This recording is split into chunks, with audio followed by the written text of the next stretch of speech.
my name is Abdullah. I'm from, I was initially from China, and I'm doing business between China, Africa, Middle East, and also America. So in the last 5 years, I was fully involved with blockchain and cryptocurrency industry. So I was involved with digital mining business, stablecoin business, DeFi, NFT, and also public blockchain. So I'm very happy to share my experience and track record to look for possibilities of working together with stakeholders from Nigeria and Africa. Okay, that's great. So today my main speech is about, I want to introduce like a Qitmeer network. It's a public high-performance blockchain.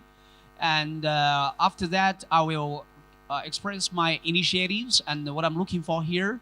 And I'm very to share all the possibilities of working together. Next slide, please. Yeah, thank you.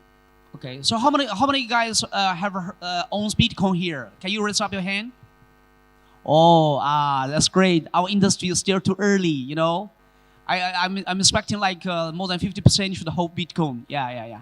Our industry is still early, but it's something I can see like from Asia, like by 2017, 2018, that is in China, in Japan, in Korea, like 5 years ago, we gained this kind of popularity from mainstream society already. So Africa is trying to try something new right now. Okay. So Qitmeer is a public blockchain. What we do is training. Firstly, we stick to proof of work, all right? Because in blockchain, we have two main consensus, right? Proof of work and proof of stake. Proof of work is based on to consume the energy, and you have to use your hash power to validate a transaction and to maintain the network. So proof of work is much more let me say, fully decentralized than the POS and proof of stake and depots, delegated proof of stake. So in terms of public blockchain, in terms of our selection is proof of work, because I believe that it's very hard to launch the 51% cyber attack against proof of work. And why, you see, because hash power more than 51% is very hard. And there technically is possible, but there's no economic to attack proof of work. So that is why we try proof of stake. And another thing is that so we believe that proof of work is more decentralized and proof of stake. This is number one. And number two is that once something is fully decentralized, it is more secure. Because in a public blockchain, we will develop applications, we'll develop NFTs, which means you will monetize your property, your asset through blockchain. So the very first possibility requirement of a public blockchain should be security. All right, because it should be decentralization, not efficiency. If you try efficiency, you can try a centralized entity. And so in terms of we try proof of work because we believe the security and decentralization. This is number one. And number two is if you try proof of stake, most of the regulators at the end of the day will make it as a security. So, because if you try proof of stake, you are raising money from the public, and you will have a lot of regulatory concerns more than proof of work. Because so far, proof of work has not been, because you are selling miners, you are selling the machines, you're not raising money from the public. And the Bitcoin so far has not been treated as a security anywhere. But the other coins, the other public blockchains that is based on proof of stake or depots, it might have a possibility to be deemed as a security.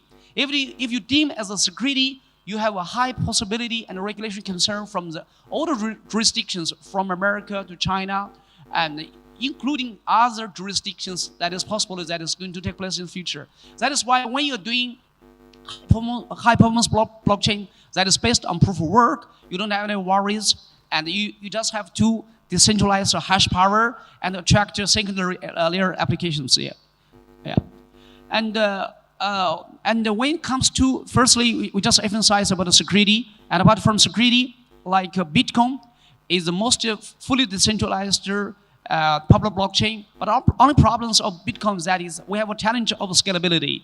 And also there's no smart contract, which means like you cannot try NFT, DeFi for Bitcoin. And also the scalability is a problem for mainstream adoptions. That is why we combine proof of work and the DAC together. So that is, we obtain the security and decentralization from the proof of work, the consensus, and also we achieve scalability from the block DAC.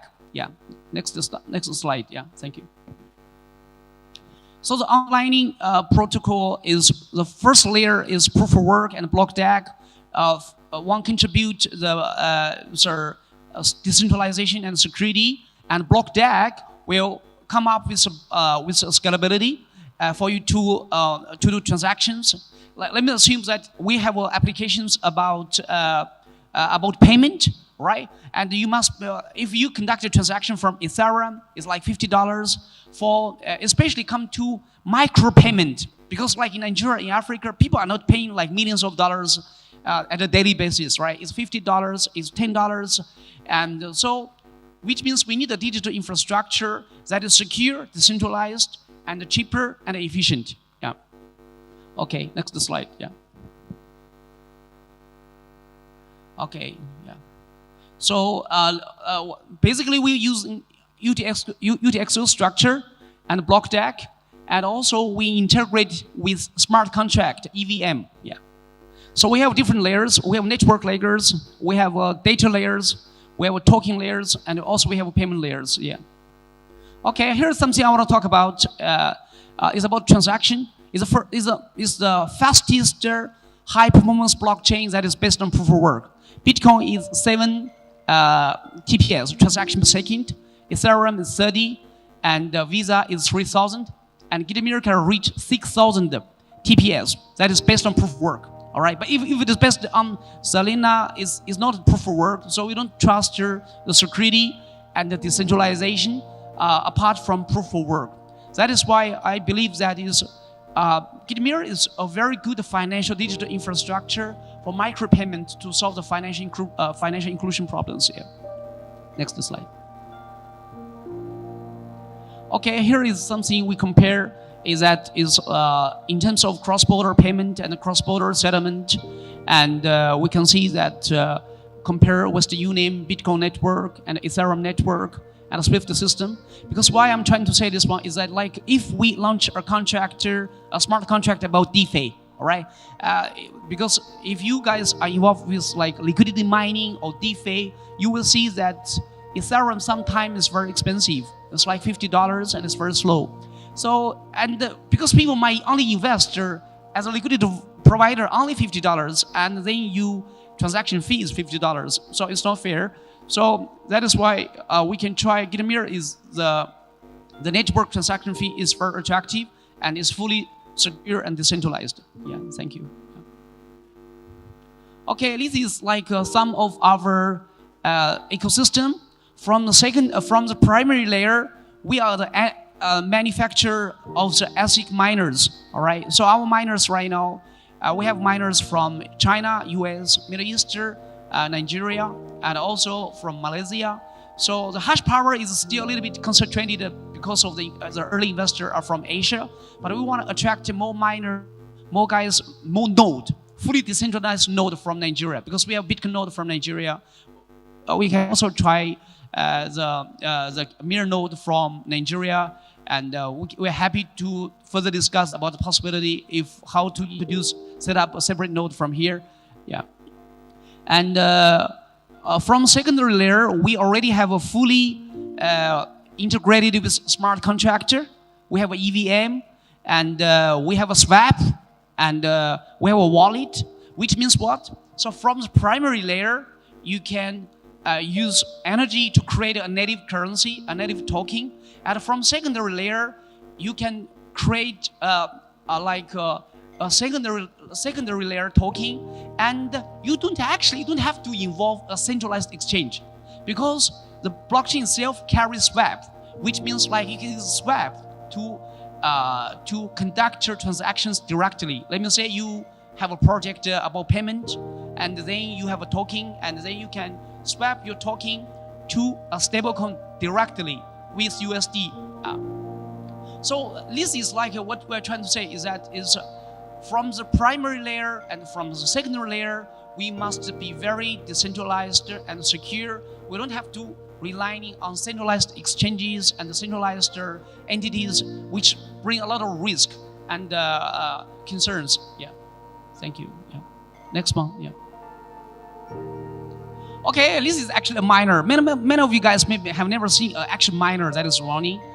This is an ASIC miner. So we have different miners, based on GPU, based on FPGA, and so initially, when we mine Bitcoin, we can mine from our laptops, right? But because we require more hash power, so the miners has been developed from one generation to another generation. And currently, we're using ASIC miners. It's similar to Bitcoin mining, but carries a different algorithm. And if you have this miner, so your daily production per day is maybe like $20. So if you invest in a miner, maybe within 12 months time or 9 months time, you will recover your investment. Because you see, you have to understand why you have been rewarded with something if you buy a miner. It's because firstly, we monetize the energy we consume. Secondly is that you are rewarded because of you are using your hash power and miner to maintain a decentralized network. That is proof of work. Proof of work means like Bitcoin or MEER is the proof of your contribution of your work.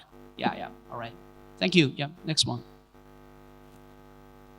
Okay. This is about I'm just like a call for the open discussion that if anyone that is have a smart contract project and we can work together, we can explore maybe adoptions from our secondary layer, and we are the first public high performance blockchain that combine smart contract, block DAG, and also proof of work together.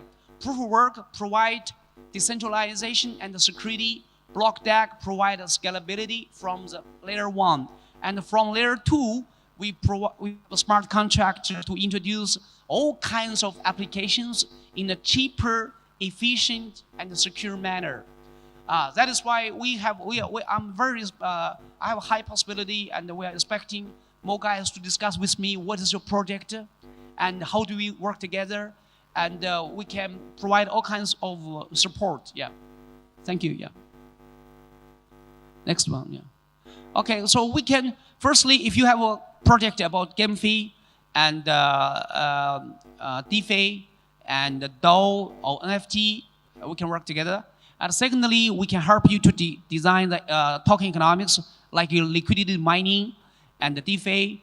And because when you design a coin or a chain, one of the most important things is that how do you design your crypto economics? Because crypto economics is a fundamental structure to balance the incentives from all the stakeholders, and there's a possibility is that token economics will contribute and constitute a main success part of your product. Number 3, seed capital. Maybe like if your product is good and we can work together, I will provide the initial capital together with other institutional investors to launch your product. But you must have a good product, you must have a good community, a clear concept, and a clear vision. Yeah. All right. Next slide. Yeah. Actually, Qitmeer network is the only public blockchain that is accepted by International Islamic Financial Service Board, whereby have 70 central banks and 700 commercial banks. Central Bank of Nigeria and LHS Bank and other international commercial financial institutions are in this organization. So why Qitmeer is accepted? Because Qitmeer is very friendly to the ethical finance and Islamic finance, and also proof of work is much more Sharia compliant. It carries more ethical considerations than the other public blockchains. Yeah. Thank you. Yeah. Next one.